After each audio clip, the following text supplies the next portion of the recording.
Hola robóticos, ¿cómo estáis?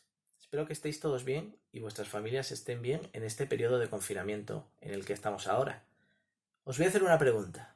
¿Habéis utilizado Scratch? ¿Y la robótica? Si no es así, os invito a que entréis en la página web de New Educa.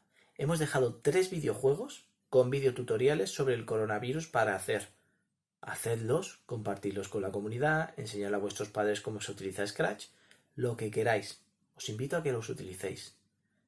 Este año ya parece que no nos vamos a ver, pero el año que viene vamos a retomar la actividad otra vez con un montón de juegos y con un montón de construcciones, videojuegos y animaciones en Scratch. Ya veréis, lo vamos a pasar también como hemos hecho este año. Siento mucho que no hayamos podido terminar el Escape Room, pero el año que viene podemos empezar otro o cuando comience el curso podemos terminar de resolver este y empezar a hacer otro directamente. Ya lo decidiremos cuando empecemos las clases. Mario, Amankai, habéis hecho un gran trabajo.